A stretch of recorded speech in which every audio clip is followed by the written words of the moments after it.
आज हम बात करेंगे दिल से जुड़ी तमाम बीमारियों किलर भी कहा जाता है। घबराहट क्यों होता है।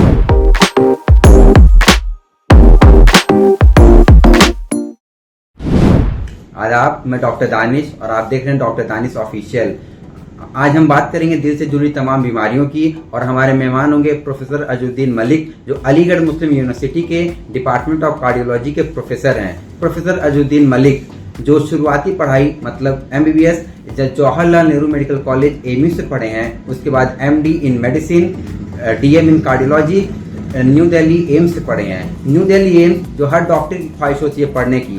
प्रोफेसर अजुद्दीन मलिक ने वहां से पढ़ाई किया, उसके बाद as a teacher and as a doctor MU join किया। प्रोफेसर अजुद्दीन मलिक जो पिछले कुछ दिनों के अंदर ही सैकड़ों एंजियोग्राफी एंजियोप्लास्टी किए हैं और इनके बहुत से PG, इनके बहुत से रिसर्च इंटरनेट पर अवेलेबल हैं। सर ने बहुत से अवार्ड से भी सम्मानित किए गए। सर आपका बहुत बहुत स्वागत है हमारे इस चैनल में आने के लिए और अपना कीमती वक्त देने के लिए। सर मैंने सुना है आप दिल का तो इलाज करते हैं, लेकिन ऐसा क्या बात है कि आप मरीजों के दिल में भी रहते हैं। सर मेरा पहला सवाल ये है कि घबराहट क्यों होता है। Thanks for the kind words. और घबराहट कोई बीमारी नहीं है, और घबराहट कहना मतलब ऐसा है कि जैसे बुखार हो गया, तो घबराहट एक सिम्टम है, एक लक्षण है बीमारी का। उसके बहुत मायने हो सकते हैं और हिंदुस्तान में काफ़ी प्रॉब्लम है कि मरीज़ ठीक से बताते नहीं हैं कि उनको असल में क्या फील हो रहा है। जैसा कि आप लोग भी MBBS स्टूडेंट हैं, आपने देखा होगा कि हिस्ट्री जब आप मरीज़ से लेते हैं तो इसका मतलब ये नहीं कि सिर्फ जो मरीज़ ने बोल दिया उसको आपने कन्वर्ट करके लिख दिया। तो आपको तह तक जाना है कि घबराहट जब मरीज़ कह रहा है तो असल में वो कहना क्या चाह रहा है। वो धड़कन तेज़ होने की वजह से भी घबराहट महसूस कर सकता है, छाती में दर्द होने की वजह से घबराहट महसूस कर सकता है, सांस फूलने की वजह से घबराहट महसूस कर सकता है, या इन सब में से कुछ नहीं है लेकिन फिर भी वो जहनी तकलीफ की वजह से घबराहट महसूस कर रहा है। तो और तफ्तीश में जा कर के आपको ये पता लगाना है या मरीज़ को भी ये बताने की कोशिश करनी है कि उसको असल में और क्या क्या फील हो रहा है। तो जो कहते हैं कि एसोसिएटेड सिम्टम्स साथ में क्या है, तो घबराहट कोई बीमारी नहीं है अपने आप में, वो सिर्फ एक सिम्टम है किसी बीमारी का। हार्ट अटैक से लेकर के सिंपल एंजाइटी कुछ भी हो सकता है जिसकी वजह से मरीज घबराहट की शिकायत कर सकता है। दूसरा सवाल ये है, ऐसा कौन सा लक्षण घबराहट के साथ होना चाहिए जिससे मरीज को डॉक्टर से तुरंत मिलना चाहिए, या क्योंकि आप दिल के डॉक्टर हैं तो ऐसा कौन सा लक्षण घबराहट के साथ होना चाहिए जिससे आप सोचते हैं कि ये जो घबराहट है दिल की बीमारी की वजह से है।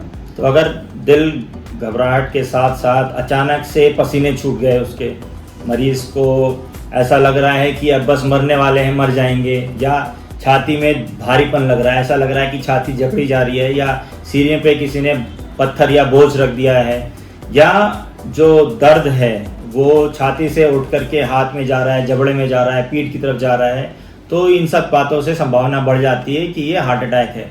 लेकिन अगर इनमें से कुछ भी नहीं है तो भी हार्ट अटैक हो सकता है। दिल का दर्द नाभि से लेकर सर तक कहीं भी हो सकता है।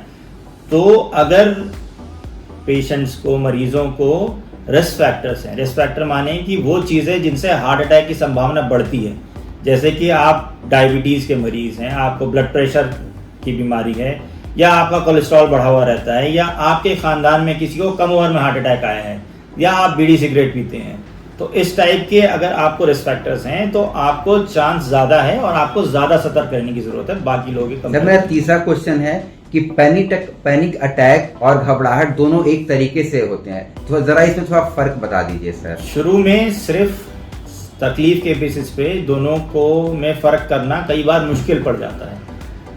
कई बार पैनिक अटैक के सिम्टम्स एकदम हार्ट अटैक जैसे सिम्टम्स होते हैं। दोनों में दिल घबराएगा, बेचैनी होगी, धड़कन तेज़ होती है, अक्सर पसीने छूट जाते हैं, हाथ पैर कांपने लगते हैं, हाथ पैर ठंडे पड़ जाते हैं। तो सिर्फ तकलीफ काफ़ी नहीं है डिफरेंशिएट करने के लिए। एसोसिएटेड चीज़ें जो हैं, जैसे कि अगर जैसे मैंने अभी पिछले क्वेश्चन में बताया कि रिस्क फैक्टर्स हैं, जिन लोगों को रिस्क फैक्टर ज़्यादा हैं उनको ज़्यादा चांस होगा कि ये पैनिक अटैक नहीं है, ये हार्ट अटैक है। दूसरा एक इम्पॉर्टेंट फैक्टर है एज। कम उम्र के लोगों को चांस ज़्यादा होता है कि ये हार्ट अटैक ना हो, लेकिन अगर पहली बार सिम्टम्स हो रहे हैं आपको तो बेटर है कि आप कुछ रेलिवेंट इन्वेस्टिगेशन करा लें और ये कंफर्म कर लें हार्ट का बीमारी नहीं है। वंस इट इज प्रूव्ड कि हार्ट अटैक नहीं है, then only we conclude that ये पैनिक अटैक है। तो psychiatric diagnosis is often made after आप जो है फिजिकल डिजीज को रूल आउट करें। तो सबसे पहला काम है ये कंफर्म करना है कि ये हार्ट की वजह से नहीं है, और तभी हम बता सकते हैं कि ये सर दूसरा देखने को मिलता है लोगों के बीच में सीने में दर्द, जिसको चेस्ट पेन। तो सीने में दर्द सर क्यों होता है? सीने में दर्द की बहुत सारी वजह हो सकती हैं, चमड़ी से, हड्डी से लेकर के फेफड़े और दिल, किसी वजह से भी हो सकता है। तो सीने में दर्द किस किस्म का हो रहा है उससे काफ़ी आइडिया लगता है। हार्ट का सीने में दर्द दो किस्म का होता है, या तो एक्यूट हार्ट अटैक की वजह से होगा या तो स्टेबल एंजाइना होता है। एक्यूट हार्ट अटैक का दर्द उठता है और फिर वो ठीक नहीं होता है, इवन बैठे बैठे रेस्ट पे भी रह सकता है, ठीक है। लेकिन जो स्टेबल एंजाइना का दर्द होता है वो चलते फिरने, काम करने पे, वजन का काम करने पे या लंबा तेज दौड़ने में बढ़ता है। जब पेशेंट आराम कर लेता है तो ठीक हो जाता है। जिन लोगों को एंजाइना का पेन बार बार हो रहा है, हर बार चलने पे हो रहा है, वो रिलेटिवली सेफर है। पहली बार दर्द हुआ अचानक से और जैसा मैंने बताया कि सीढ़े में जकड़ा जा रहा है या जबड़े में जा रहा है या पीठ में जा रहा है, हाथ में जा रहा है, तो ज़्यादा चांस होता है। तो दर्द उठ रहा है और ठीक नहीं हो रहा है तो होम रेमेडीज इस्तेमाल करने के बजाय आप नियरेस्ट हॉस्पिटल पे जाएं। एक सिंपल ईसीजी में और ट्रोपोनिन टेस्ट में ये कंफर्म हो जाता है कि हार्ट अटैक है या नहीं है। Stable angina on the other hand थोड़ा लेस इमरजेंसी वाली सिचुएशन। सर तीसरा क्वेश्चन है कि आजकल बाहर सबको ब्लड प्रेशर, सबके घर में ब्लड प्रेशर का मरीज देखने को मिलते हैं। तो सर ब्लड प्रेशर का इनके बढ़ जाने का मतलब क्या है, ताकि आम आवाम तक को आप कैसे समझाएंगे कि ब्लड प्रेशर के ये मरीज हैं? ब्लड प्रेशर तभी पता चलता है जब उसको नापा जाता है, ठीक है। तो ज़्यादातर लोगों का जिनका ब्लड प्रेशर बढ़ा हुआ होता है उनको कोई तकलीफ नहीं होती है। तो ब्लड प्रेशर की बीमारी सिम्टम बेस्ड नहीं है, वो ब्लड प्रेशर नापने से ही पता चलती है। और इसको इसीलिए साइलेंट किलर भी कहा जाता है, क्योंकि जब तक इससे तकलीफ पैदा होती है तब तक ऑलरेडी बहुत देर हो चुकी होती है, तब तक बॉडी ऑर्गन में डैमेज हो चुका होता है। तो रूटीन स्क्रीनिंग ब्लड प्रेशर की होनी चाहिए। जब इंसान 15-20 साल 25 साल का है तब से ही बीच बीच में हर 4 महीने, हर 3-4 साल 5 साल में आपको अपना ब्लड प्रेशर मॉनिटर करते रहना है।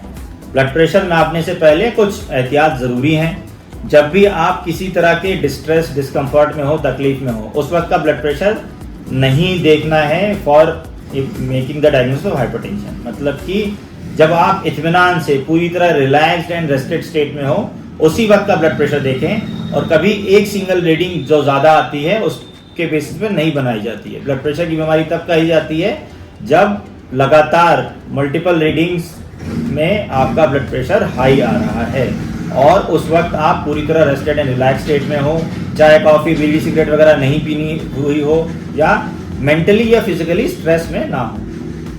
सही, इससे शरीर के कौन कौन से अंग बहुत खराब हो जाते हैं? बहुत लंबे अरसे से किसी को ब्लड प्रेशर की बीमारी है तो आगे चल के उसको और क्या क्या समस्याएं हो सकती हैं? ज़्यादातर ब्लड प्रेशर से जो डैमेज होता है वो आर्टरीज, धमनियों में डैमेज होने की वजह से होता है।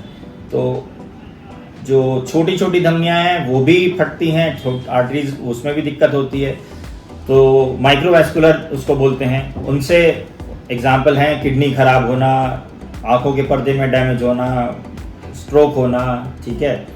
बड़ी आर्टरीज में भी प्रॉब्लम होती है, हार्ट अटैक होते हैं, ठीक है। तो ऑलमोस्ट बॉडी के हर ऑर्गन में डैमेज हो सकता है, बट किडनी, हार्ट, ब्रेन, ये 3 मेजर ऑर्गन्स हैं जिनमें डैमेज होता है हाइपरटेंशन के लिए। सर जैसे अगर हम नौजवान हैं तो अगर वो चाहे ब्लड प्रेशर ना हो तो अपने जिंदगी के अंदर क्या मॉडिफिकेशन करे, उसके कैसे दिन के दिनचर्या होनी चाहिए? रेगुलर एक्सरसाइज करना है, ठीक है।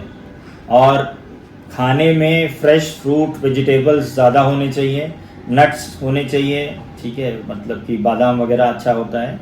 और प्रोसेस्ड मीट, रेड मीट कम इस्तेमाल करना है। अगर डायबिटीज़ है तो उसको अच्छे से मैनेज करके रखना है, शुगर कंट्रोल करके रखना है। स्मोकिंग बिल्कुल नहीं करना है, ठीक है। स्मोकिंग के अलावा और भी कोई निकोटीन वाले सब्सटेंसेस को नहीं यूज़ करना है। सर बहुत बहुत शुक्रिया, आपने बहुत अच्छे तरीके से हमारे दर्शकों को बताया। सर बहुत बहुत शुक्रिया अपना कीमती वक्त देने के लिए। सर ऑडियंस से प्लीज़ रिक्वेस्ट कर दीजिए मेरे चैनल को सब्सक्राइब करने के लिए। Thanks for the hard work and please Not only subscribe,